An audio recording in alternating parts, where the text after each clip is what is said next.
Good evening everyone, welcome to एजो for tech. तो actual में आज ये नए तरीके से आपकी क्लास स्टार्ट करने का सीन था और इसी में टाइम लग रहा था। तो फिलहाल स्टार्ट करते हैं। कुछ कमियां जो रह जाएंगी उनको नेक्स्ट क्लास में पूरा करने की कोशिश करेंगे। फिलहाल तो ये बता दीजिए कि आपको वॉइस वगैरह ठीक से आ रही है? ठीक है, आवाज़ वगैरह ठीक से आ रही है, नहीं आ रही है? ठीक है, आवाज़ ठीक आ रही है? जल्दी से बता दीजिए।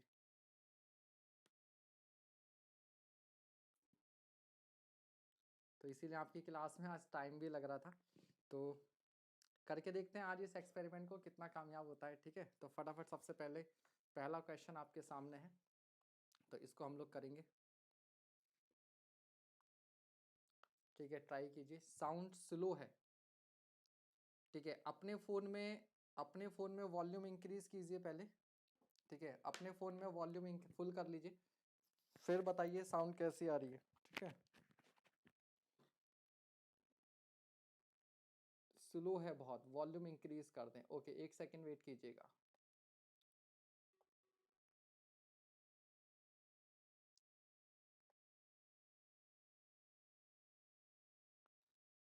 अभी बताइएगा।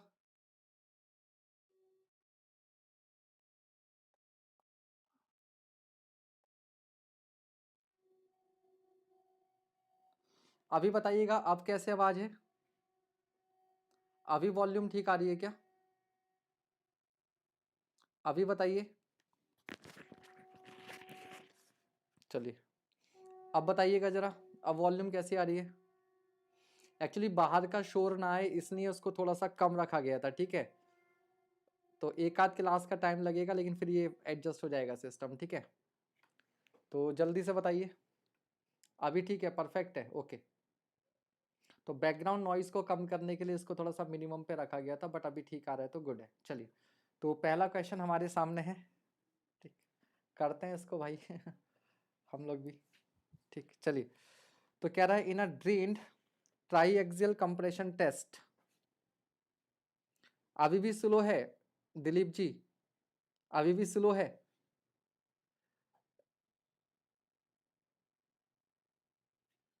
बाकी लोग कह रहे हैं अभी ठीक है। थोड़ा सा मैं बोल भी आराम से रहा हूं। अगर अभी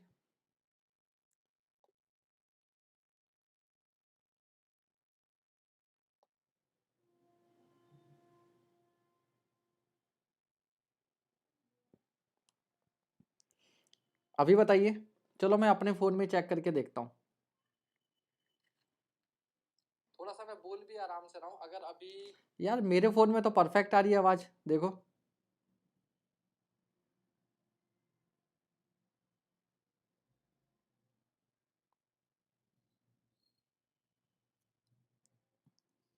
अभी बताइए। चलो मैं अपने फोन में चेक करके देखता हूँ। क्या मेरे फोन में बिल्कुल ठीक आ रही है? आप अपने एंड पर फुल फुल करो, वॉल्यूम ठीक करो। मेरे मेरे फोन में बिल्कुल ठीक आ रही है। अपने अपने साइड में बिल्कुल फुल करो ना वॉल्यूम अपने फोन की वॉल्यूम भी बढ़ाओ, तेज करो। ठीक है, अपने फोन की वॉल्यूम भी तेज करो तो हो जाएगा। ठीक है, चलो तो पहला क्वेश्चन करते हैं हम लोग इसी के साथ में। ठीक है, चलिए क्वेश्चन कीजिए।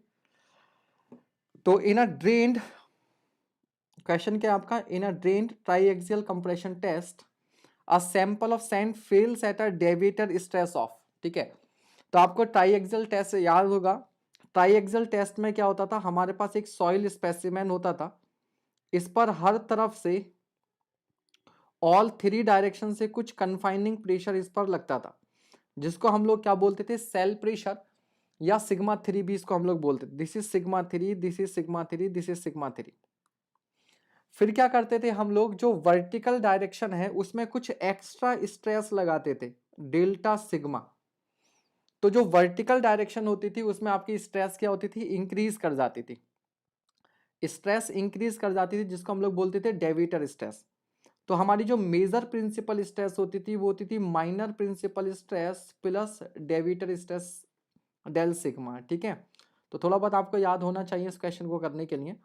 तो आपसे कह रहा है डेविएटर स्ट्रेस कितने की है 150 की, तो आप डेल्टा सिग्मा लिख दोगे 150 अंडर कन्फाइनिंग प्रेशर ऑफ, तो ये है, और कन्फाइनिंग प्रेशर कितने का है 50 का है, तो सिग्मा 3 आपको दे रखा है 50 किलो पास्कल, तो आपके पास सिग्मा 1 कितना हो जाएगा, ये हो जाएगा 200 किलो पास्कल का हो जाएगा। ठीक है, केवल 2 ही स्टूडेंट ने आंसर दिया, बाकी लोग क्या कर रहे हैं, 3 ने दिया, अब 4 हो गए। ठीक है, फटाफट आंसर करते जाइए। तो आपसे पूछा क्या है, the angle of internal friction, तो आपको मालूम है रिलेशन क्या होता था, sigma 1 is equals to sigma 3 10 square 45 plus 5/2 plus 2c 10 45 plus 5/2, ये रिलेशन होता था, है ना। तो आपको मालूम है कैसा सैंपल है, सैंड है, तो सैंड के लिए c की वैल्यू क्या हो जाएगी 0।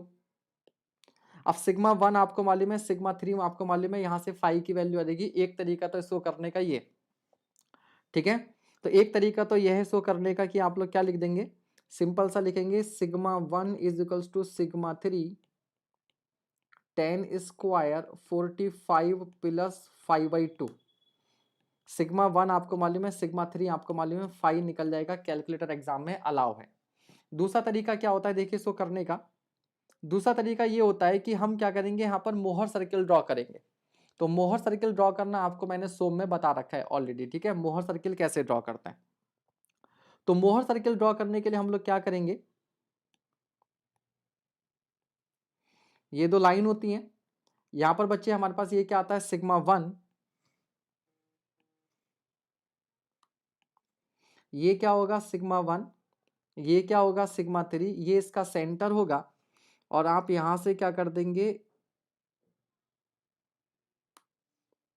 सर्किल की जगह ये पैराबोला टाइप बन गया, चलो कोई बात नहीं, तो आप यहां से क्या कर देंगे सर्किल बना देंगे। ठीक है, और क्योंकि ये सैंड है तो इसका कोहेशन 0 होगा, तो ये यहां से पास होगी लाइन आपकी। ठीक है, अब आप इसको मिला दीजिए, तो ये हो जाएगा रेडियस, रेडियस। अब आपको मालूम है मोहर सर्किल की रेडियस क्या होती थी, तो सिग्मा 1 माइनस सिग्मा 3/2, राइट, और दिस एंगल इज 5 जो आपको गिवन है, और यहां से यहां तक की जो लेंथ होती थी वो होती थी सिग्मा एवरेज के बराबर, सिग्मा एवरेज के बराबर, और सिग्मा एवरेज क्या होता था हमारे पास, ये होता था सिग्मा 1 प्लस सिग्मा 3/2। अब देखिए इस ट्राइंगल में अगर मुझे ये एंगल फाई दिया है, this angle phi is given, कितना, फाई, फाई तो फाइंड आउट ही करना है ना मुझे, फाई तो फाइंड आउट ही करना है, तो आप इस ट्राइंगल में फॉर्मूला लगा सकते हो, sine phi is equals to क्या हो जाएगा, दिस एंगल इज 90 डिग्री, तो साइन फाई आप लगा सकते हैं परपेंडिकुलर अपॉन हाइपो, तो यहां से आप सीधे सीधे लगा सकते हैं sine phi is equals to perpendicular यानी कि आर अपॉन सिग्मा एवरेज, और ये क्या हो जाएगा 2 से 2 कैंसिल हो जाएगा, sigma 1 minus sigma 3 upon sigma 1 plus sigma 3। ये फॉर्मूला डायरेक्टली आपको याद भी रहना चाहिए, ये फॉर्मूला आपको डायरेक्टली याद भी रहना चाहिए, इस तरह से भी आप कर सकते हैं। ठीक है, thank you Praveen sir, thank you, आज पूरा दिन लग गया इसी सबको करने में। ठीक है, फिलहाल कुछ कुछ चीज़ें हो गई हैं, बाकी और कर लेंगे इसी तरह से। ठीक है बाकी प्रवीण सर का सिस्टम तो अल्टीमेट है। ठीक है चलिए, ठीक है भाई, तो इसी तरीके से इन्होंने सॉल्व किया हुआ है, तो इन्होंने जो सॉल्व किया ये सेम फॉर्मूला यहाँ पर अप्लाई किया हुआ है, आप भी कर सकते हैं। ठीक है, आप भी कर सकते हैं। मैं यहाँ पर आपको एक और नई चीज़ सिखा देता हूँ इसी को करने के लिए, कि यहाँ पर एक नया पॉइंट सीखिएगा आप, कि देखिए ये जो पॉइंट है यहाँ पर सॉइल क्या कर जाएगी, फेल कर जाएगी। इसको यहाँ से कॉपी करते हैं और नेक्स्ट पेज पर ले जाते हैं।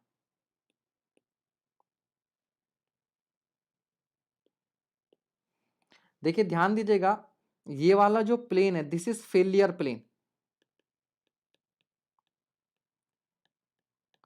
मान लीजिए मैं आपसे फेलियर प्लेन पर शियर स्ट्रेस पूछना चाहता हूं, मैं आपसे ये जानना चाहता हूं कि फेलियर प्लेन पर शियर स्ट्रेस कितनी होगी।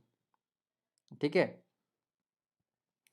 फेलियर प्लेन पर शियर स्ट्रेस कितनी होगी ये जानना चाहता हूं, तो ध्यान दीजिएगा, फेलियर प्लेन पे जो शियर स्ट्रेस होगी वो ये होगी, दिस इज टाउ फेलियर, ठीक है। तो नाउ ये एंगल कितना हो जाएगा, 90-5 हो जाएगा, दिस एंगल इज 90-5। मान लो ये एंगल हमने थीटा ले लिया, तो ध्यान दीजिएगा टाउ इज इक्वल्स टू जाएगा R sine theta, where theta is equals to 90-5। यानी कि आप चाहें तो इसे आर कॉस फाइव भी लिख सकते हैं, आर कॉस फाइव, ठीक। या सिंपल सा है, आप देखिएगा ये रेडियस हो जाएगी, तो ये जो डिस्टेंस होगी, अब अगर ये एंगल थीटा है तो ये कितना होगा, आर कॉस थीटा, और ये कितना हो जाएगा आपके पास, आर साइन थीटा, जहां थीटा क्या होगा, 90-5 के इक्वल होगा, ठीक है। तो इस तरह से आपके पास फेलियर प्लेन पर शियर स्ट्रेस आपको कैलकुलेट हो सकती है। यहां पर याद रखिएगा, फेलियर प्लेन पर शियर स्ट्रेस टाउ जो है वो सिग्मा 1 माइनस सिग्मा 3/2 नहीं होगी। कभी आप मोहर सर्किल से ये वैल्यू बता दो, क्यों, because this is maximum stress, और मैक्सिमम स्ट्रेस रेडियस के बराबर होती है। तो फेलियर प्लेन पर यहां पर जो शियर स्ट्रेस है वो टाउ मैक्स के इक्वल नहीं है, ठीक है। तो tau at failure plane is not is equals to tau max, बल्कि ये किसके बराबर है, आर साइन थीटा के बराबर है। ये कॉन्सेप्ट कितने स्टूडेंट्स को समझ में आया, ठीक है। तो इस तरह का क्वेश्चन आ सकता है, आपको सिग्मा 1 दिया है, सिग्मा 3 दिया है, ठीक है। तो आप 5 भी कैलकुलेट कर सकते हैं और शियर स्ट्रेस भी। ऐसा भी सवाल आपको मिल सकता है कि आपको सिग्मा 1 दिया होगा, सिग्मा 3 दिया होगा, और किसी पर्टिकुलर स्ट्रेस पर आपसे टाउ पूछा होगा, तो उसको आप ऐसे ही करने वाले हैं, ठीक है। चलिए आगे बढ़ते हैं। नेक्स्ट क्वेश्चन, नेक्स्ट क्वेश्चन पढ़िए और कीजिए।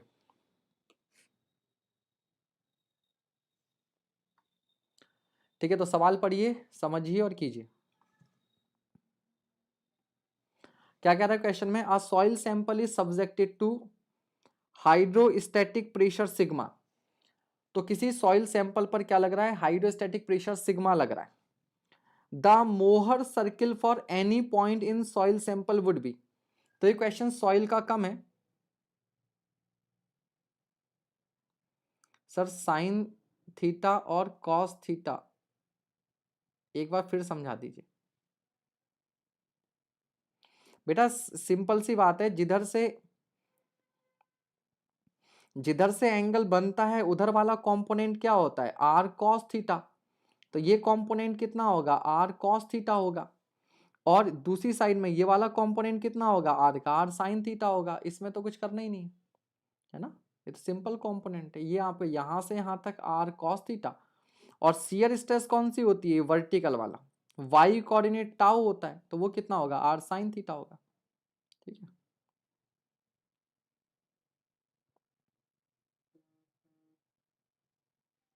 चलिए, तो ये क्वेश्चन जो बेसिकली वो सॉइल का कम है आपका, और मेन किसका है, एक तरीके से ये सोम का क्वेश्चन है। किसका है, सोम का क्वेश्चन। तो हाइड्रोस्टैटिक कंडीशन का मतलब होता है, आपको मालूम है पास्कल लॉ क्या होता है, हाइड्रोस्टैटिक, ठीक है, यानी कि कोई स्टैटिक फ्लूइड है। तो स्टैटिक फ्लूइड में किसी भी पॉइंट पर एक्स वाई और जेड तीनों डायरेक्शन में प्रेशर क्या होता है, सेम होता है। अगर आपके पास कोई स्टैटिक फ्लूइड है, तो पास्कल के लॉ से किसी पॉइंट पर जो प्रेशर होता है P X is equals to P Y is equals to P Z. तो अगर सॉइल में सेम टाइप की कंडीशन लग रही है, तो हम क्या बोलेंगे, sigma 1 is equals to sigma 2 is equals to sigma 3, ठीक है। All stresses are same. तो जब इसका मोहर सर्किल बनाएंगे, तो सिग्मा 1 भी यहीं प्लॉट होगा और सिग्मा 3 भी यहीं प्लॉट होगा, तो पॉइंट सर्किल। अच्छा, ट्राइंगल नहीं समझ में आया था, ठीक है, अभी समझ में आ गया ना, ठीक। तो ये क्या बनेगा, आपका पॉइंट सर्किल बनेगा, और यहां से यहां तक डिस्टेंस कितनी होती थी, सिग्मा। तो कौन सा ऑप्शन है, सी ऑप्शन है। क्या है C option, a point at a distance sigma from the origin, ठीक है। तो कोई ऐसा स्टूडेंट जिसको समझ में नहीं आया हो तो बता दीजिएगा आप, ठीक है। सभी को क्लियर हो गया, सिंपल सा क्वेश्चन है, ठीक है। नेक्स्ट क्वेश्चन पढ़िए और कीजिए।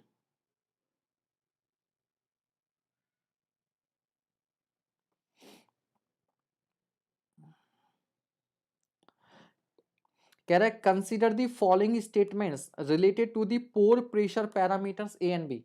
तो स्कैम्पटन्स पोर वाटर पैरामीटर आप लोगों ने पढ़ रखे होते हैं, ए एंड बी, उनके बारे में पूछ रहा है। तो आपके पास 4 स्टेटमेंट दिए हुए हैं, P Q R and S.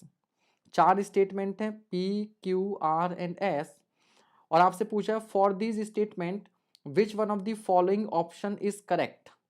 Correct option बताना है, फटाफट कीजिए। करेक्ट ऑप्शन बताना है, फटाफट कीजिए जल्दी से।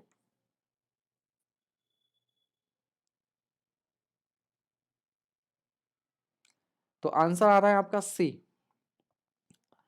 देखिए, a always lies between 0 and 1 गलत बात है। बी जो है वो 1 और 0 के बीच में आता है, ए नहीं आता है। तो जहां जहां पी आएगा उनको काट दो। ए कैन बी लेस देन 0 और ग्रेटर देन 1, सही बात है, क्यू सही है।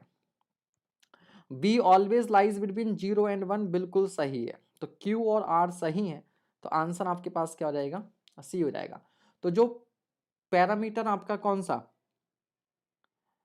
ये जो बी पैरामीटर होता है वो just like degree of saturation होता है। बी क्या होता है, just like degree of saturation होता है, ठीक है।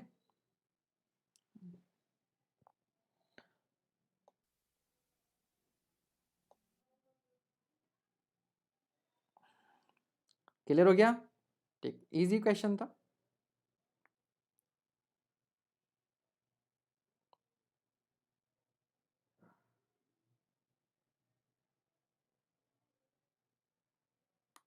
नेक्स्ट क्वेश्चन कीजिए।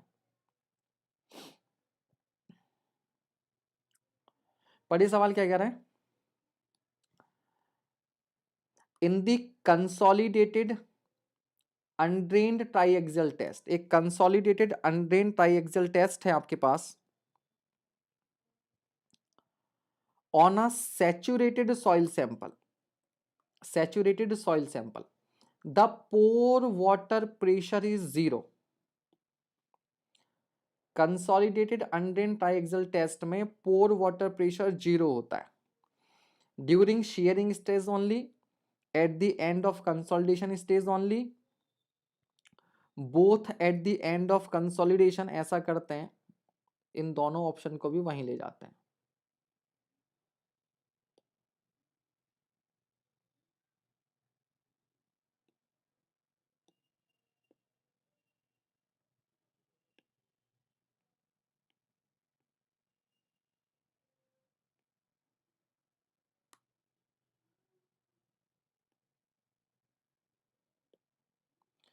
तो अब ऑप्शन दिख रहे हैं आप लोगों को,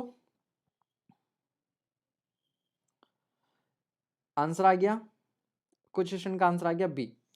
तो देखिएगा, जो भी हमारे पास ये टेस्ट होते हैं वो 2 स्टेज में होते हैं। पहली स्टेज कौन सी होती थी, consolidation. Consolidation is the first stage, ठीक। और सेकेंड स्टेज हमारे पास क्या होती थी, शीयरिंग। शीयरिंग, ठीक है। तो कंसोलिडेशन स्टेज में क्या होता है कि लोड लगाकर सॉइल को छोड़ दिया जाता है, जितना भी वाटर उसमें से रिलीज हो सकता है वो होगा, और वाटर तभी रिलीज होगा जब पोर वाटर प्रेशर डेवलप होगा। तो उस पोर वाटर प्रेशर को रिलीज करने के लिए जब वाटर बाहर जाएगा तो सॉइल का वॉल्यूम क्या करेगा, डिक्रीज कर, दैट इज कंसोलिडेशन। और बाद में क्या करेगा, फर्दर लोड लगाया जाएगा जिससे उसकी क्या हो, शेयरिंग हो। क्या हो, शेयरिंग हो, ठीक है, 2 स्टेज में। और इसी के बेसिस पर आपके पास क्या होता था, CD test, consolidated drained test, CU test, consolidated undrained test, फिर क्या होता था आपके पास, यूयू, अनकंसोलिडेटेड अनड्रेन्ड टेस्ट, है ना। ये सारे टेस्ट आप लोगों ने पढ़ रखे हैं। तो याद रखिएगा, सॉइल क्या है, अनड्रेन्ड है। तो जब तक वाटर, ध्यान दीजिएगा, आप मान लीजिए आपका टरजागी वाला एक्सपेरिमेंट आपको याद होगा, बार बार कई बार ये बताया जा चुका है कि यहां पर मान लीजिए आपके पास एक पिस्टन है, ठीक है, और इस पर हमने कुछ लोड डब्ल्यू लगाया, और इसके अंदर क्या है, ये वाटर भरा हुआ है, और यहां पर ये क्या है, स्प्रिंग है। अब क्या होगा, जब हम लोड डब्ल्यू लगाएंगे तो जब तक इसके अंदर वाटर है, और ये कैसी कंडीशन में है, अनड्रेन्ड कंडीशन में, तो वाटर बाहर रिलीज हो नहीं पाएगा। तो ये जो भी लोड आएगा वो किस पर आएगा, वाटर पर जाएगा, और ये स्प्रिंग कंप्रेस नहीं होंगे। तो यहां पर आपका क्या होगा, पोर वाटर प्रेशर डेवलप होगा। क्या होगा, pore water pressure is not equal to 0। लेकिन सपोज करो यहां पर एक वाल्व लगा होता और इससे वाटर क्या होता, बाहर जाने को फ्री होता, तो समय के साथ क्या होगा, जब लोड अप्लाई होगा तो वाटर बाहर जाएगा और ये स्प्रिंग क्या करेंगी, कोलैप्स होने लगेंगी, कंप्रेस होने लगेंगी। एक टाइम आएगा सारा का सारा लोड किस पर ट्रांसफर हो जाएगा, स्प्रिंग पर ट्रांसफर हो जाएगा और वाटर का मूवमेंट बाहर रुक जाएगा। इसका मतलब अब वाटर पर प्रेशर नहीं जा रहा, ठीक है। तो वाटर का प्रेशर क्या हो गया, 0 हो गया। वाटर का प्रेशर क्या हो गया, 0 हो गया। तो कंसोलिडेशन स्टेज में आपका पोर वाटर प्रेशर क्या रहता है, 0 होता है। सर कंसोलिडेशन की पीडीएफ, हाँ यार पीडीएफ मैं कल शेयर करना भूल गया, बोल रहा था जबकि, ठीक है। तो आंसर क्या होगा, बी होगा, ठीक है। एक तो 2-3 दिन से यही सब ये सिस्टम में इसी में परेशान हुआ पड़ा था मैं। वो लैपटॉप खराब हो गया था, वो रिटर्न नहीं हो रहा, फिर ये दूसरा लैपटॉप था पुराना, इसमें था ये सब, ठीक है। तो बड़ी मुश्किलों से चीज़ें सीख साख के की हैं अभी, हालांकि उतने अच्छे से नहीं हो रही हैं बट हो जाएंगी, ठीक है। तो अभी इन्हीं सब चीज़ों में लगा हुआ था 1-2 दिनों से, है ना। तो आज जरूर कर दूंगा, ठीक है, चिंता मत, आज क्लास के तुरंत बाद अभी पीडीएफ ही शेयर करूंगा। नेक्स्ट क्वेश्चन कीजिए।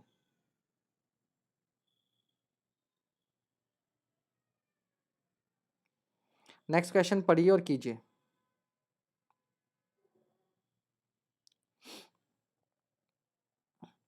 कह रहा which of the following statement is not correct, which of the following statement is not correct, ये आपसे पूछा है, नॉट करेक्ट। बताइए भाई निम्न में से कौन सा करेक्ट नहीं है, पढ़िए और कीजिए। कहाँ हैं सब लोग, इतने कम लाइव हैं, बिल्कुल सही बात है। अगर कभी अभी क्लास बंद होने का हो जाए ना, फिर देखो सब, अरे सर आपने क्लास बंद कर दी। पता है यहाँ पर एक दिन की भी छुट्टी करते हैं तो यार लगता है कि यार बच्चे सोचेंगे कि सर ने बार बार छुट्टी हो रही है, बच्चे नहीं सोचते इस बारे में। चलिए, तो आंसर इसका आप दे रहे हैं डी। 2 स्टूडेंट का आंसर आया, 3-2 का आया। अयान खान कह रहे हैं ए। अरे भैया ये बताओ, लूज सेंड है, स्टेटमेंट 1 पढ़ो, loose sand exhibits contractive behaviour upon shearing. तो आपको ये मैंने बताया था थ्योरी वाले चैप्टर में कि याद रखिएगा, अगर लूज सेंड होती है, जैसे लूज सेंड का मतलब क्या होता है,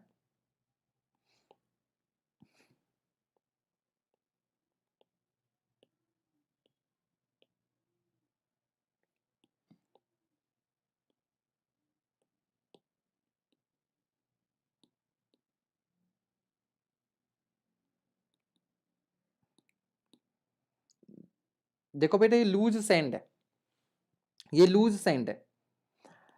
शियरिंग फोर्स लगाने का मतलब होता है इस डायरेक्शन में फोर्स लगाना।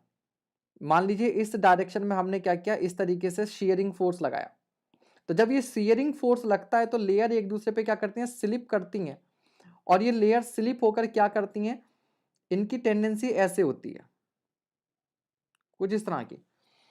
अब आप मुझे देखकर बताओ कि पहले वॉइड इतने बड़े थे और अब वॉइड्स कैसे हो गए, छोटे हो गए। तो सॉइल क्या की, कॉन्ट्रैक्ट हो गई, सॉइल क्या कर गई, कॉन्ट्रैक्ट कर गई, ठीक है। तो loose sand exhibits contractive behaviour upon shearing, ये बात तो बिल्कुल सही है। तो लूज सैंड जो होती है वो कॉन्ट्रैक्ट होती है, लेकिन अगर ये सैंड डेंस होती, यानी कि इस तरीके से, ये डेंस सैंड है, और अगर इस पर शेयरिंग फोर्स लगाएंगे तो ये इस तरह से क्या हो जाएगी, ये इस कंडीशन में आ जाएगी, इस तरह से। तो इससे क्या होता है, लूज अगर डेंस सैंड पर शेयरिंग फोर्स लगाते हैं तो पहले उसका वॉल्यूम क्या होता है, बढ़ता है, पहले वॉल्यूम बढ़ता है, एक्सपेंड होता है, और फिर दोबारा से उसका कॉन्ट्रैक्शन होता है। जबकि जो लूज सैंड होती है वो कॉन्ट्रैक्ट ही होती है, ठीक है। तो ये आपको मालूम होना चाहिए। तो पहला तो सही है। दूसरा कह रहा है dense sand when sheared under undrained condition may lead to generation of negative pore water pressure, ठीक है। तो डेंस सैंड, अब देखो डेंस सैंड को जब हम लोग शेयर करते हैं तो अभी मैंने बताया वो लूज हो जाएगी, ठीक है। तो याद रखिएगा जब किसी सॉइल को हम लोग कॉम्पैक्ट करते हैं, कंप्रेस करते हैं, तो कंप्रेशन में क्या होता है, पोर वाटर प्रेशर बढ़ता है। पोर वाटर प्रेशर बढ़ने का मतलब है पोर वाटर प्रेशर पॉजिटिव होता है, ठीक है। पोर वाटर प्रेशर क्या होता है, पॉजिटिव होता है। तो एक बात बताओ, जब अगर कॉन्ट्रैक्शन होने पर या कंप्रेशन पर अगर पोर वाटर प्रेशर डेवलप होगा तो एक्सपेंशन पर क्या होगा, पोर वाटर प्रेशर डिक्रीज करेगा या कहीं निगेटिव साइड में जाएगा। तो डेंस सैंड को जब हम लोग शेयर करते हैं तो वो एक तरह से एक्सपेंशन साइड में जाएगी, तो रिवर्स इफेक्ट होगा, जैसा मैंने अभी आपको करके दिखाया। तो ये दूसरा वाला भी सही है, ठीक है, ए भी सही है। सी कह रहा है black cotton soil exhibits expensive behaviour, ये तो 100% करेक्ट है, आपको मालूम है। तो आपका जो डी होगा बिना पढ़े कह सकते हैं वही फॉल्स है या वही करेक्ट नहीं है, यानी कि आंसर हमारा ही है। फिर भी पढ़ लेते हैं। कह रहा है लिक्विफेक्शन, ठीक है, liquefaction is the phenomena where cohesionless soil near the downstream side of dams or sheet piles loses its shear strength due to high upward hydraulic gradient। तो बेटा ये जो फिनोमिना होता है this is not called liquefaction, this is called piping. इसको क्या नाम देते हैं हम लोग, पाइपिंग। तो पाइपिंग और लिक्विफेक्शन दोनों दो डिफरेंट फिनोमिना है, ठीक है। Thank you Shivam, thank you Mayank ji, ठीक है। चलिए नेक्स्ट क्वेश्चन,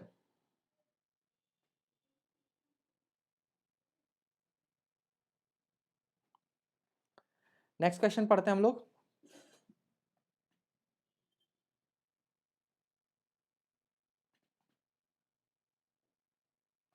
ठीक है, इस बात का भी ध्यान देना है भी ना, एक दो क्लासेस में थोड़ा सा एडजस्ट होने में टाइम लगेगा कि मान लिया हमारा ध्यान इधर है तो ये फोटो के पीछे छुप सकती है, जैसे ना अब ये वैल्यू छुप गई है ना। तो इन सब चीज़ों का भी ध्यान देना है कि कितना पोर्शन कहाँ रखना है, ठीक है। बाकी आप मोबाइल को कोशिश कीजिए लैंडस्केप मोड में रखिए, लाइव चैट ऑफ रखिए, जब जरूरत है तभी आप उसको यूज कीजिए, ठीक है।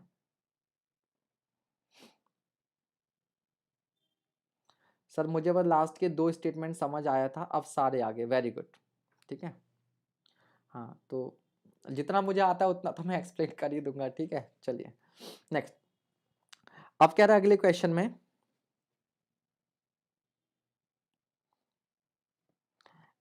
इन एन अनकंसोलिडेटेड अनड्रेन्ड टाइएक्सियल टेस्ट, एक अनकंसोलिडेटेड अनड्रेन्ड टाइएक्सियल टेस्ट है, it is observed that an increase in cell pressure from 150 to 250 kilopascal leads to a pore pressure increase of 80 kilopascal। यानी कि हमने क्या किया, जब सेल प्रेशर यानी कि डेल्टा सिग्मा 3 ये हमने कितना बढ़ाया, 150 से 250 कर दिया, तो 250 माइनस 150 इज इक्वल टू कितना हो गया, 100 kilopascal. Leads to a pore pressure increase of delta U, हमें इस केस में दे रखा है कितना, 80 किलोपास्कल, ये हो गया फर्स्ट। फिर क्या कह रहा है इसके बाद में, it is further observe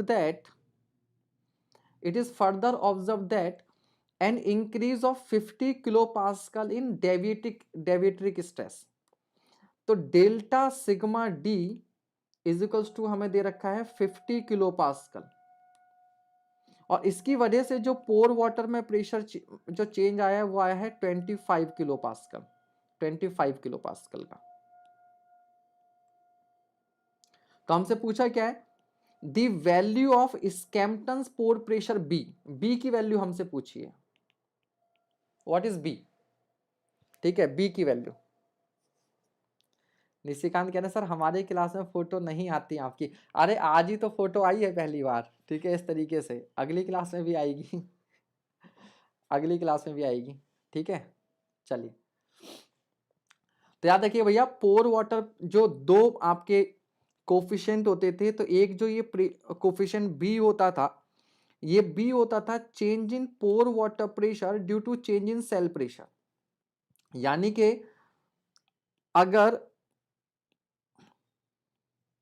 cell pressure में चेंज डेल्टा सिग्मा 3 है, तो डेल्टा सिग्मा की वजह से अगर डेल्टा यू का चेंज है तो 1 की वजह से जितने का चेंज होगा उसी को हम लोग बी बोलते हैं, उसी को क्या बोलते हैं, बी।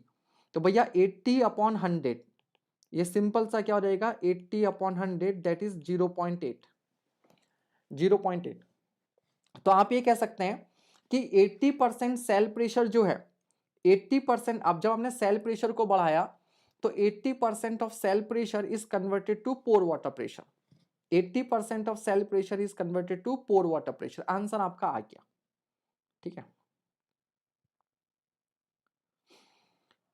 अगला जो पार्ट है नेक्स्ट, मतलब अब इसमें पूछा नहीं, आंसर तो आपका आ गया, बट ये डेटा फालतू दिया हुआ है, इस डेटा का क्या यूज हो सकता है इसकी बात और कर लेते हैं, इसकी बात और कर लेते हैं।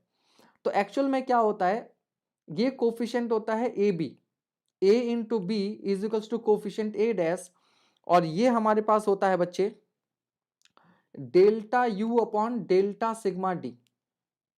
तो इसका मतलब यहां से अगर मैं ये कोफिशिएंट ए निकालना चाहूं तो ये हो जाएगा 1/b इंटू डेल यू। अब ये कितने का है 25 का, और डेल्टा सिग्मा डी कितने का है 1/50 का, और ये b की वैल्यू हम कितना रख सकते हैं 0.8। ठीक है, तो इस तरीके से अगर फर्दर पूछता तो हम लोग सॉल्व कर लेते, बट यहाँ पे पूछा नहीं है तो रहने देते हैं, ठीक है, रहने देते हैं। क्लियर है, चलिए next question.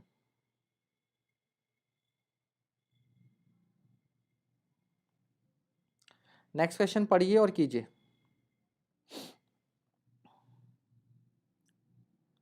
Delta U upon delta D, हाँ डेल्टा डेविएटेड स्ट्रेस बिल्कुल बोल सकते हैं आप इसको।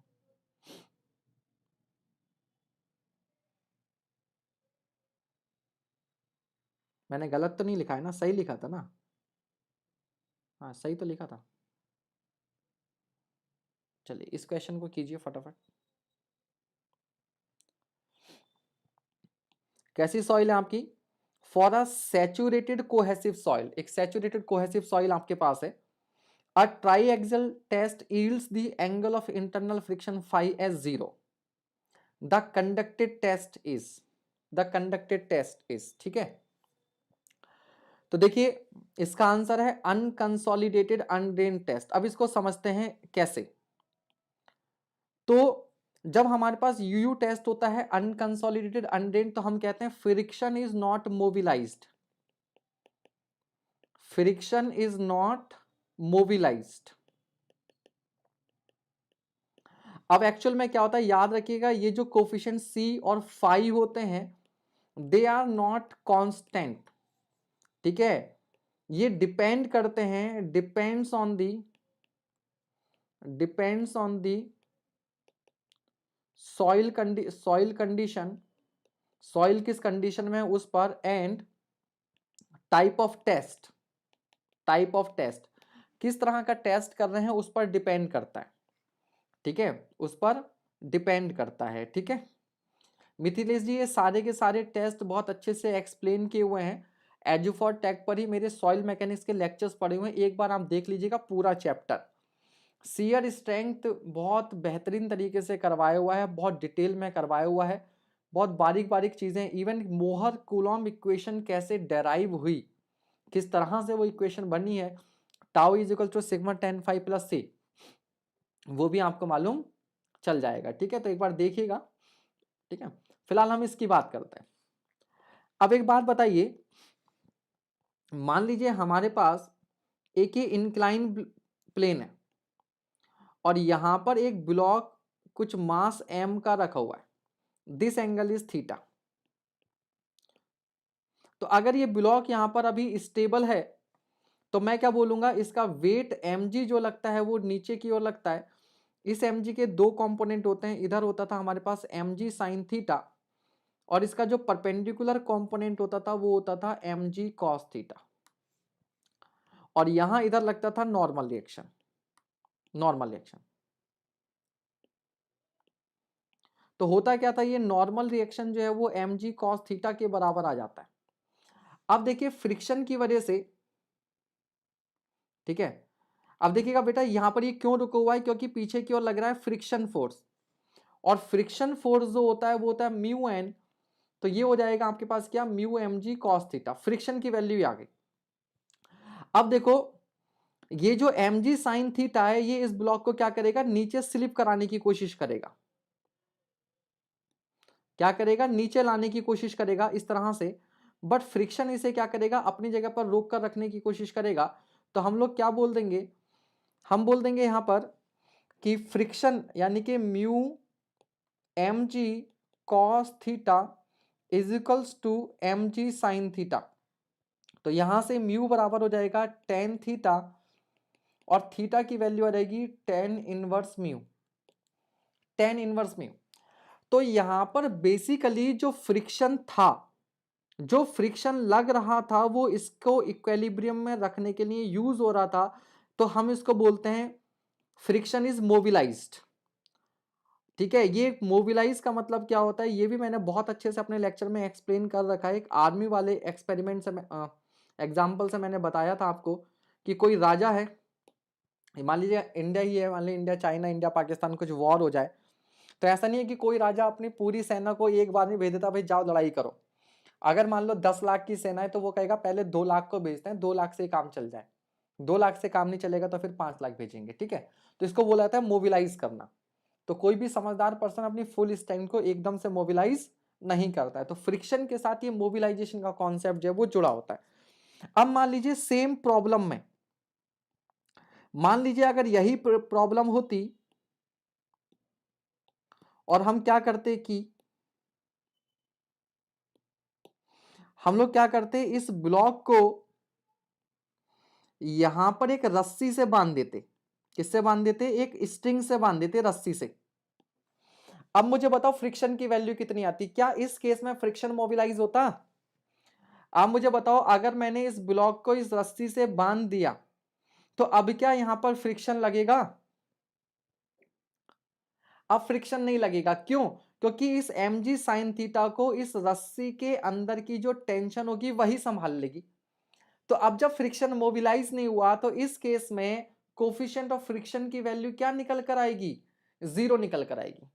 तो इसी तरीके से जब हम लोग अनकंसोलिडेटेड अनड्रेन्ड टेस्ट करते हैं तो वाटर बाहर निकलता नहीं है, पार्टिकल के बीच में रिलेटिव मूवमेंट हो नहीं रहा, फ्रिक्शन इज नॉट मोबिलाइज, तो टेस्ट के थ्रू आपको फाई की वैल्यू 0 आएगी, फाई की वैल्यू क्या आएगी, 0 आएगी। लेकिन सपोज करो इसी प्रॉब्लम में हम क्या कर देते कि यहां पर रस्सी ना लगाकर एक स्प्रिंग लगाते। क्या लगाते, एक स्प्रिंग। अब क्या होता, अब होता ये इस mg sin थीटा की वजह से थोड़ा सा क्या करता, अब नीचे की तरफ लगता mg sin थीटा, अब ऊपर की ओर फ्रिक्शन भी लगता और स्प्रिंग का फोर्स भी लगता, दोनों मिलकर, तो अब कुछ फ्रिक्शन आपका क्या होगा, मोबिलाइज होगा। ठीक है, तो this is the concept of mobilisation of friction, अगर आपको समझ में आया हो तो।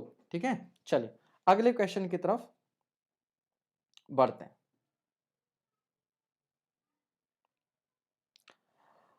नेक्स्ट क्वेश्चन कह रहा था इफेक्टिव स्ट्रेस फ्रिक्शन एंगल।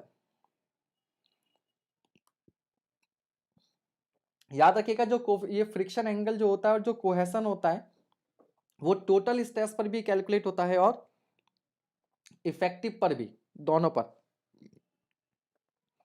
तो उसने आपको बता रखा है कि जो फ्रिक्शन एंगल लिया वो कहां पर लिया है, इफेक्टिव स्ट्रेस पर लिया है। तो the effective stress friction angle of a saturated cohesion less soil is 38 degree, यानी कि मैं कह सकता हूं कोहेशन लेस है तो सी की वैल्यू 0 होगी और ये 5 हमारे पास होगा 38 डिग्री। कह रहा था ratio of shear stress, the ratio of shear stress to normal effective stress on the failure plane is. तो आपको ये डेटा दिया हुआ है और कह रहा है फेलियर प्लेन पर shear stress upon effective normal stress, इनका रेशो आपने बताना है, इनका रेशो आपने बताना है। ठीक है, तो जल्दी से भैया इस क्वेश्चन को आप कर डालिए, जल्दी से इस क्वेश्चन को कीजिए।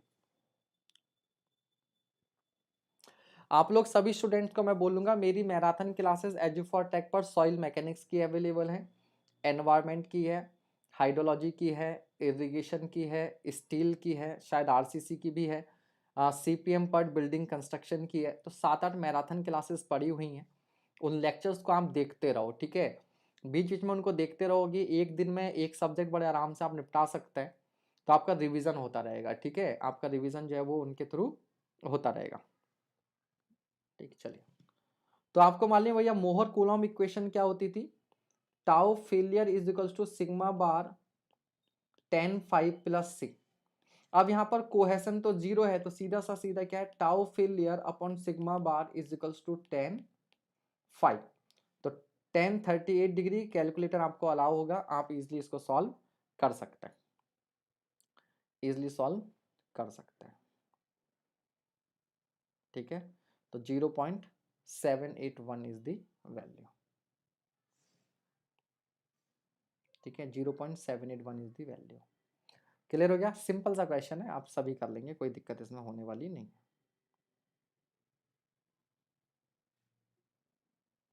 नेक्स्ट क्वेश्चन पढ़िए।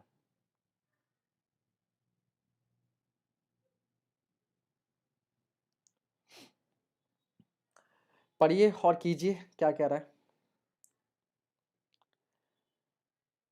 मजा नहीं आ रहा ना सॉइल मैकेनिक्स में थोड़े डिफिकल्ट क्वेश्चंस करके।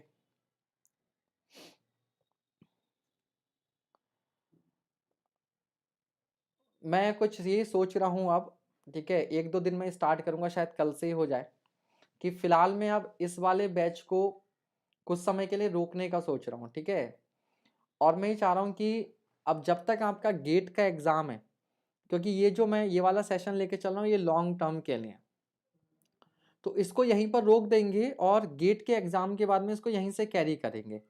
और तब तक क्या करते हैं हम लोग, एक ये सेशन में थोड़ा सा गेट का क्रैश कोर्स टाइप लेकर आते हैं, कि अगले जो भी 20 25 30 दिन है हमारे एग्जाम में, तो उसमें जैसे मान लीजिए सोम है, जैसे सोम है तो उसका, या मान लीजिए स्ट्रक्चर है, तो हमें मालूम है डिटर्मिनेसी इंडिटर्मिनेसी का क्वेश्चन आते ही आता है।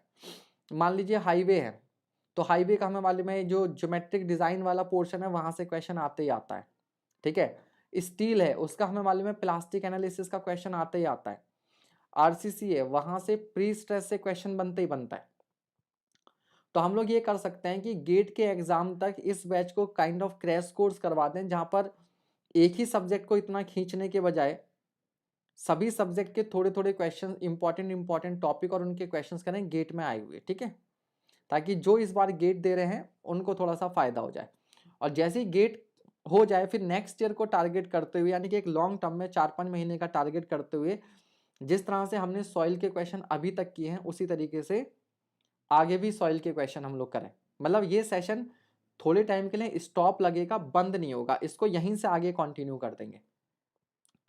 ठीक है, तो मेरे ख्याल से ये शायद बेटर रहेगा, और इसी वजह से शायद लाइव वॉचिंग भी कम है, क्योंकि बच्चे ये सोचेंगे कि गेट का एग्जाम पास में है, खाली एक ही सब्जेक्ट हम कर रहे हैं, हमें बाकी सारा भी पढ़ना है, तो ये हो सकता है। ठीक है, तो मेरे ख्याल से इस तरीके से हम लोग कर सकते हैं।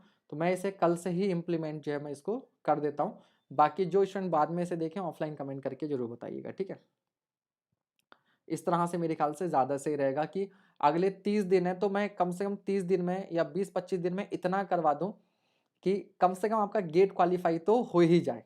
ठीक है, केवल उतना करके चले जाओ तो गेट में आराम से 30-40 नंबर आ जाए, क्वालिफाई हो जाए, और सैटरडे संडे में मैराथन क्लासेस आ जाए। ठीक है, तो कल आप ऐसा कीजिए, हम लोग सोम से ही स्टार्ट करते हैं। सोम, तो कल आप सोम पढ़कर आइएगा, सब लोग सोम एक बार रिवाइज करके आइएगा। 2 या 3 दिन का टाइम लेंगे, केवल 3 क्लासेस लेंगे सोम की। ठीक है, 3 क्लासेस, आज वेडनेसडे तो कल थर्सडे फ्राइडे सैटरडे, 3 दिन सोम, 2 दिन स्ट्रक्चर, 2-2 दिन ऐसे करके 2-3 दिन 2-3 दिन बस इस तरह से करेंगे। तो कल आप सभी लोग सोम पढ़कर आना, तो मैं सोम के इंपॉर्टेंट क्वेश्चन जो है वो करवाऊंगा। ठीक है, गेट में आए हुए। ठीक है, जैसे स्लोप एंड डिफ्लेक्शन का क्वेश्चन आता है, थोड़ा बहुत एसएफडी बीएमडी का ले लिया, जो पहला चैप्टर है उसमें जो फॉर्मूले होते हैं उन पर बेस्ड क्वेश्चन आ गया। बट आप पढ़कर आइएगा, एक बार पूरा का पूरा सोम जो है वो रिवाइज करके आइएगा तो बेटर रहेगा। ठीक है, तो कल आप सोम रिवाइज करके आइए। हाँ शिवम बेटा पढ़ लिया, आप परेशान मत हो, पढ़ लिया आपका आंसर। ठीक है, आगे बढ़ते हैं हम लोग, परेशान मत होइए। चलिए, यहाँ पर ट्रिक सबसे पहले तो ये है कि मैक्सिमम टाइम अगर जीरो ऑप्शन होता है तो जीरो ही आंसर होता है। इस बार यूपीपीएससी यही में भी एक क्वेश्चन का ही ऑप्शन जीरो था और वही आंसर था। ठीक है, चलो क्या जीरो, क्या कह रहा है, clay soil sample is tested in a triaxial apparatus in consolidated drained conditions at a cell pressure of 100 kilonewton per meter square. What will be the pore water pressure at a deviator stress of 40 kilo newton per metre square. तो देखिए क्या है, consolidated है और drained है। तो consolidated का मतलब होता है कि फर्स्ट स्टेज में ड्रेनेज अलाउ है, और ड्रेन्ड मतलब सीयरिंग स्टेज में भी आपका जो ड्रेनेज है वो अलाउ है। तो दोनों स्टेजेस में ड्रेनेज जो है वो अलाउ हो रही है। तो क्या होता है, for a fraction of second pore water pressure develop तो होगा, लेकिन क्योंकि वाटर सॉइल में से निकलने के लिए फ्री है, तो वाटर क्या हो जाएगा, रिलीज कर जाएगा, और जो एक्सेस पोर वाटर प्रेशर डेवलप हुआ था वो क्या हो जाएगा, जीरो हो जाएगा। ठीक है, तो एक्सेस पोर वाटर प्रेशर डेवलप तो होता है, पोर वाटर प्रेशर डेवलप तो होता है, लेकिन इस प्रेशर की वजह से जो एक्स्ट्रा वाटर होता है वो सॉइल में से बाहर क्या करने लगता है, आपका रिलीज होने लगता है, और जिस वजह से आपका पोर वाटर प्रेशर क्या हो जाता है, जीरो हो जाता है। हाँ, फाउंडेशन के गेट के क्वेश्चन भी कराएंगे, ठीक है, कराएंगे, ठीक है, कराएंगे। हाँ, बस दिवाकर तुम सोम के साथ और रस और लगा लेते तो तुम्हारा पूरा सोम रस बन जाता, ठीक है। ठीक है,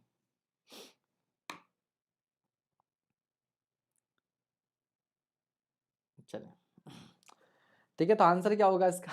जीरो होगा, आंसर क्या होगा, जीरो होगा। चलिए अगले क्वेश्चन की तरफ बढ़ते हैं।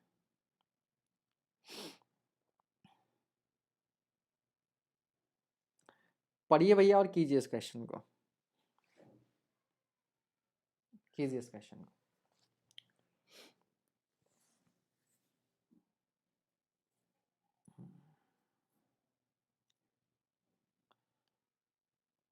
In an undrained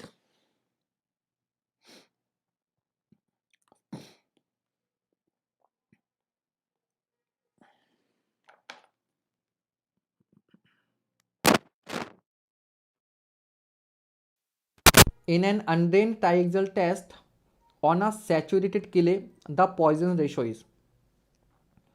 तो बेटा अगर अनड्रेन्ड टेस्ट है तो मतलब उसमें से क्या है,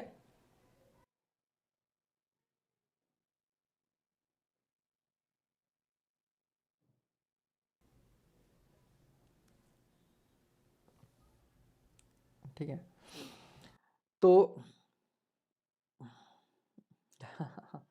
इसका आईपैड का सॉफ्टवेयर है वो अपने आप इसमें कुछ वॉइस के साथ छेड़खानी कर रहा है, कोई बात नहीं, करने दो। तो देखो अनड्रेन्ड ट्राइएक्सियल टेस्ट में क्या होगा कि अनड्रेन्ड ट्राइएक्सियल टेस्ट में बच्चे क्या होगा, एक सेकंड वेट कीजिएगा यार, ये मैं इसका लैपटॉप का चार्जर लगाना भूल गया हूँ और ये बैटरी खत्म होने वाली है, इसका चार्जर लगाना, एक सेकंड वेट कीजिएगा।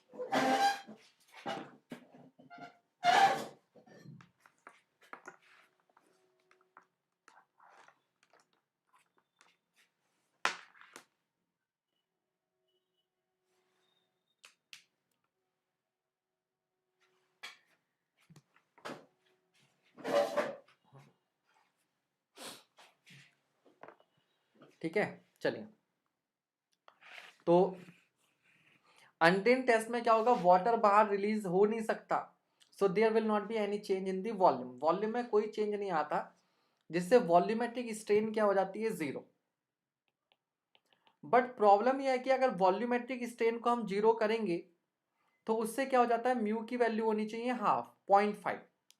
जिन मटेरियल के लिए पॉइजन रेशियो की वैल्यू 0.5 होती है उन्हीं का वॉल्यूमेट्रिक स्ट्रेन क्या होता है, जीरो होता है।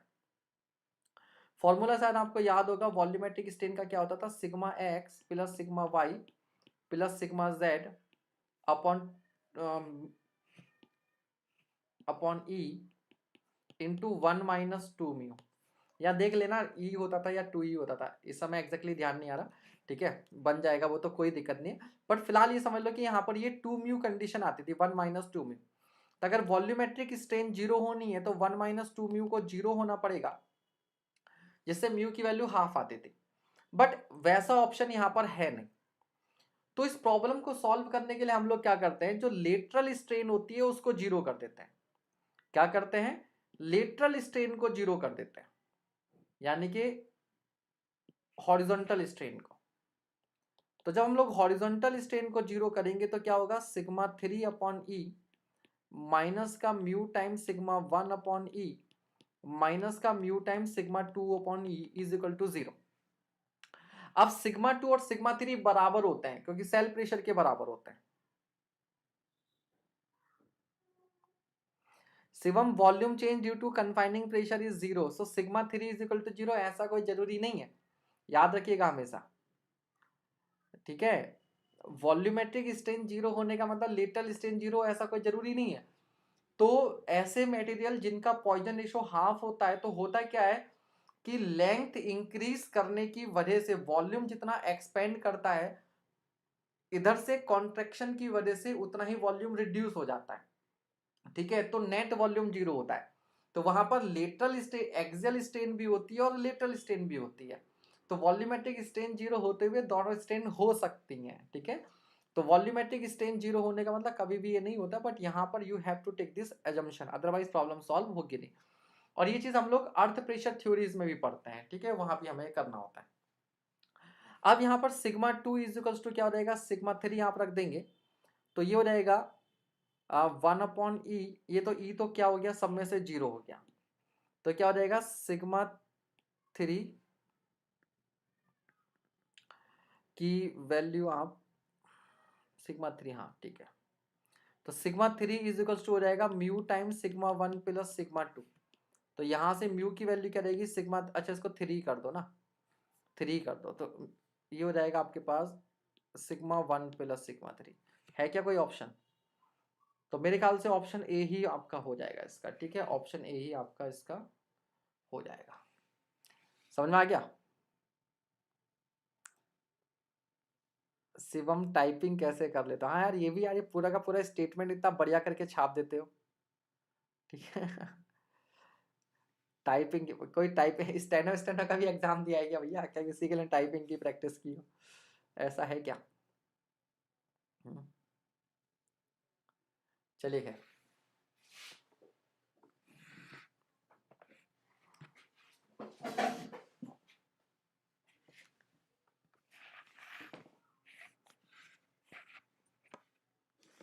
चलिए नेक्स्ट क्वेश्चन करते हैं।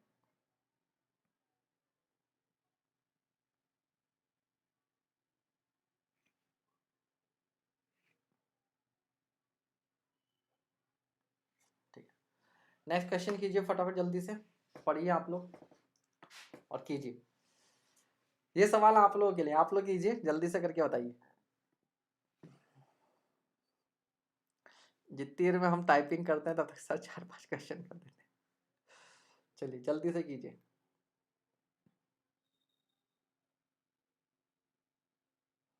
Sir direct lateral strain upon longitudinal strain कर दें बेटा। तो सिग्मा 1 प्लस सिग्मा 3 को ऐसे थोड़ा ना ऐड कर सकते हैं, लेटरल स्ट्रेन अलग चीज है ना, दो दो डायरेक्शन की स्ट्रेन ली गई है, ऐसे नहीं कर सकते।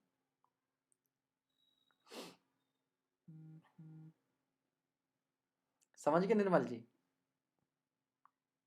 आप सोम के लेक्चर देखो, इसका मतलब आपको स्टार्टिंग वाला पॉइंट जो है वो क्लियर नहीं है। चलिए जल्दी से इस क्वेश्चन को कीजिए, देखते हैं कितने स्टैंड कर पाते हैं। चंद्र प्रताप सैनी कहाँ गायब थे बालक, आज बड़े दिनों में दिखाई दिए हो तुम। हाँ, लंबी छुट्टी मना ली तुमने, लंबी छुट्टी मना ली, कहाँ थे? जादू का डी आ रहा है, शिव कुमार का डी आ रहा है, मिथिलेश का भी डी आ रहा है। Very good very good. और बताइए निर्मल बाबा, कुछ कृपा बरसाएं। स्पर्श का भी डी आ रहा है, वेरी गुड वेरी गुड। और बताइए,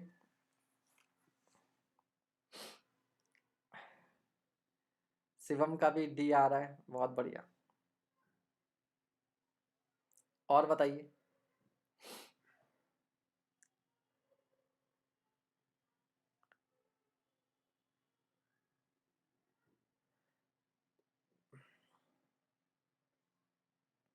और किसी का आंसर? भाई साहब सवाल ढंग से पढ़ तो लो, क्या पूछा है? कह रहा दी अनड्रेन्ड कोहेशन ऑफ अ रीमाउल्डेड किले।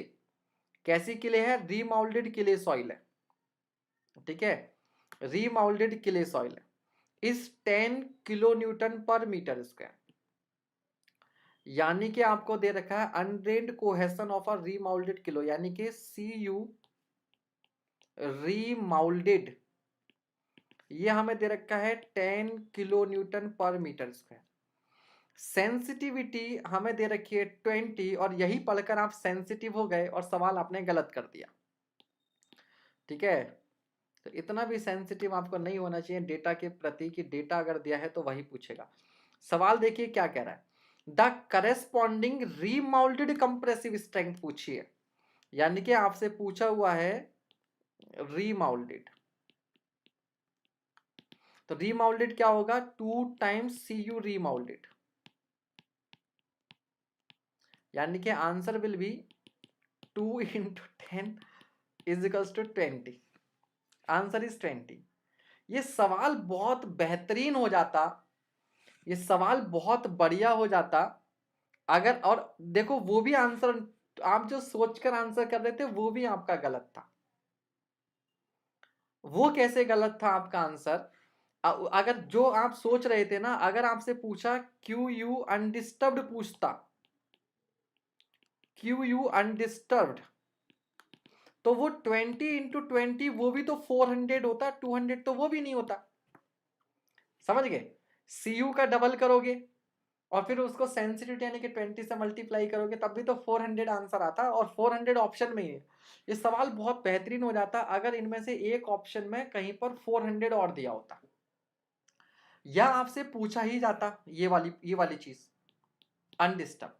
तो हम लोग पहले क्या करते, ये CU रीमाउल्डेड से QU रीमाउल्डेड निकालते और सेंसिटिविटी की डेफिनेशन से, क्योंकि सेंसिटिविटी की डेफिनेशन क्या होती है, सेंसिटिविटी की डेफिनेशन होती है QU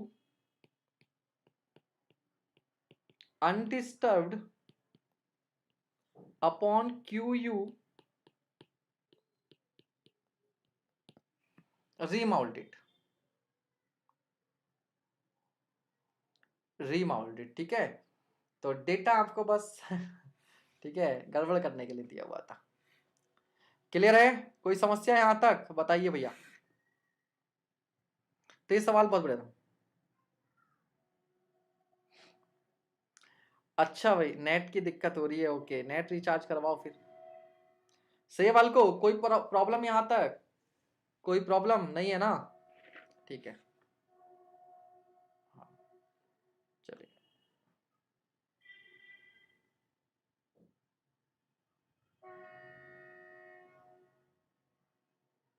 नेक्स्ट क्वेश्चन,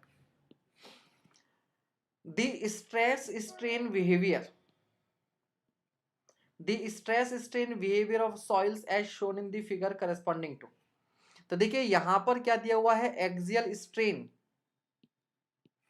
इस साइड में क्या है एक्सियल स्ट्रेन, और इस साइड में देखिएगा ये डेविएटेड स्ट्रेस दी हुई है σ1 माइनस σ3। ठीक है, σ1 माइनस σ3 क्या होता था, डेविएटेड स्ट्रेस।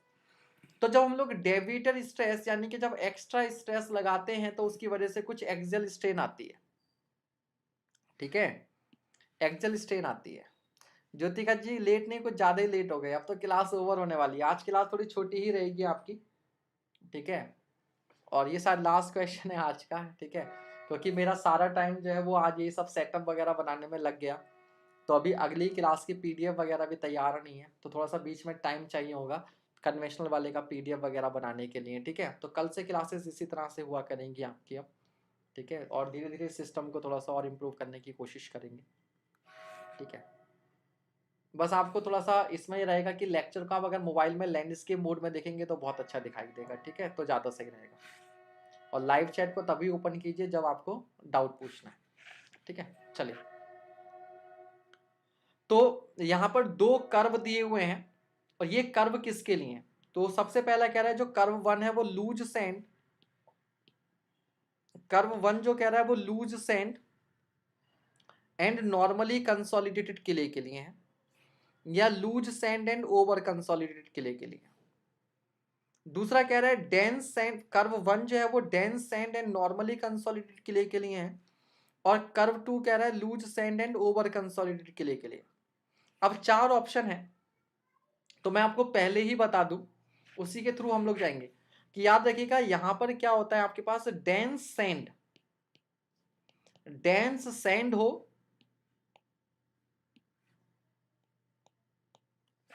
डेंस सैंड और ओवर कंसोलिडेटेड किले, दोनों का बिहेवियर क्या होता है, सेम होता है। डेंस सैंड और ओवर कंसोलिडेटेड किले का जो बिहेवियर होता है वो एक जैसा होता है। या फिर लूज सैंड हो या नॉर्मली कंसोलिडेटेड किले हो, इनका बिहेवियर सेम होता है। और पहला वाला कर्व जो होता है वो इसके करस्पॉन्डिंग होता है और दूसरा कर्व इसके करस्पॉन्डिंग होता है। ठीक है, कहने का मतलब क्या है कि डेंस सैंड और ओवर कंसोलिडेटेड किले, इसमें स्टार्टिंग में तो क्या होगा आपका, इसमें स्टार्टिंग में तो क्या होगा कि सेम एक्सियल स्ट्रेन के लिए आपको इसमें स्ट्रेस ज्यादा लगानी पड़ेगी। क्यों? क्योंकि कल भी हमने ये देखा था, या जो सैंड ऑलरेडी डेंस है या जो किले ऑलरेडी कंसोलिडेटेड है, तो उसमें एक्सियल स्ट्रेन के लिए हमें लोड क्या लगाना पड़ेगा, ज्यादा लगाना पड़ेगा। और जो पहले से लूज हो या जो नॉर्मली कंसोलिडेटेड हो, ठीक है, या जो नॉर्मली कंसोलिडेटेड हो, उसमें हमें क्या करना पड़ेगा, कम फोर्स लगाना पड़ेगा। लूज है, लोड लगाया एकदम से कॉम्पैक्ट हो जाएगी, है ना, तो एक्सियल स्ट्रेन ज्यादा मिलेगी। ठीक है, तो ये वाला जो ग्राफ होता है वो डेंस सैंड के लिए या ओवर, और फिर उसके बाद में क्या होगा, एक सर्टेन टाइम के बाद में जो ओवर कंसोलिडेटेड है वो नॉर्मली कंसोलिडेटेड की तरह बिहेव करने लगेगी, तो उसके बाद में फिर इसका बिहेवियर क्या हो जाएगा, इसके जैसा ही होने लगेगा। ठीक है, तो आपका जो आंसर आएगा वो कैसे मिलेगा, जहां पर डेंस सैंड और ओवर कंसोलिडेटेड के लिए एक साथ हो और लूज और नॉर्मली कंसोलिडेटेड एक साथ हो। तो इसमें देखो लूज और ओवर कंसोलिडेटेड एक साथ है तो गलत है, यहां पर लूज और ओवर कंसोलिडेटेड एक साथ है तो गलत है। Curve 1, dense sand and over consolidated, loose sand and normally consolidated. ठीक है, ये सही हो सकता है। मान लो अगर यहां पर ये 2 होता और ये 1 होता, तो इनके साथ होने पर भी गलत हो जाता, तो वो ऐसा ऑप्शन भी बना सकता है। हालांकि ये अभी सही है, बिकॉज कर्व 1 उसने dense sand and over consolidated बोला है और curve 2 loose sand and normally consolidated, ये सही है। अगला ऑप्शन देखते हैं, loose sand and over consolidated, again ये वैसे ही गलत हो गया। तो एक ऑप्शन बहुत अच्छा और बन जाता, एक बहुत अच्छा ऑप्शन और बन जाता कि अगर यहां पर एक एक चौथा ऑप्शन ये देता कि इसको बना देता 2 और इसको कर देता 1, तो ये ज्यादा अच्छा होता। बट यहां पर हमें कुछ देखना ही नहीं है, आप केवल इतना भी ध्यान रखोगे कि डेंस सैंड और ओवर कंसोलिडेटेड ही एक साथ आएंगे और लूज सैंड और नॉर्मली कंसोलिडेटेड एक साथ आएंगे, और एक ऐसा केवल और केवल एक ही ऑप्शन है जिसमें इन दोनों के परम्यूटेशन कॉम्बिनेशन क्या बैठ रहे हैं, सही बैठ रहे हैं। ठीक है भाई, तो फिर मैं क्लास के एंड में फिर से एक बार अनाउंसमेंट कर दूं कि कल से क्लासेस का तरीका थोड़ा सा चेंज हो रहा है। इस वाले सेशन को due to lack of interest of students, और मैं उनकी मजबूरी समझ रहा हूँ इस समय, क्या है कि अभी कोई नियर फ्यूचर में कोई बड़ा एग्जाम नहीं है, एसएससी जे वो मार्च में है और अभी एग्जाम है तो गेट का है, तो उसके लिए भी बच्चे क्या सोच रहे होंगे कि यार एक सब्जेक्ट पे फोकस करने के बजाय कुछ क्रैश कोर्स टाइप का मटेरियल हमें मिल जाए, राइट, है ना। तो वो राइट थिंकिंग है, तो उसी के अकॉर्डिंगली अपन लोग चलते हैं और क्या करते हैं, अगले 20-25 दिन एक गेट का एक क्रैश कोर्स ले आते हैं और उसमें सारे सब्जेक्ट के इंपॉर्टेंट टॉपिक को कवर करने की कोशिश करते हैं। ठीक है, कोशिश करते हैं, तो वो शायद क्या होगा, थोड़ा सा बेटर हो जाएगा। ठीक है सर, आप पेपर मत सेट करना, मैं पेपर में सेट नहीं करूंगा, लेकिन ये मेरा काम है तुम्हें बताने का कि ऐसा भी एग्जाम में हो सकता है, हो सकता है ना। अभी तक किसी एग्जामिनर ने नहीं सोचा, अगला एग्जामिनर तो इस एंगल से सोच सकता है ना।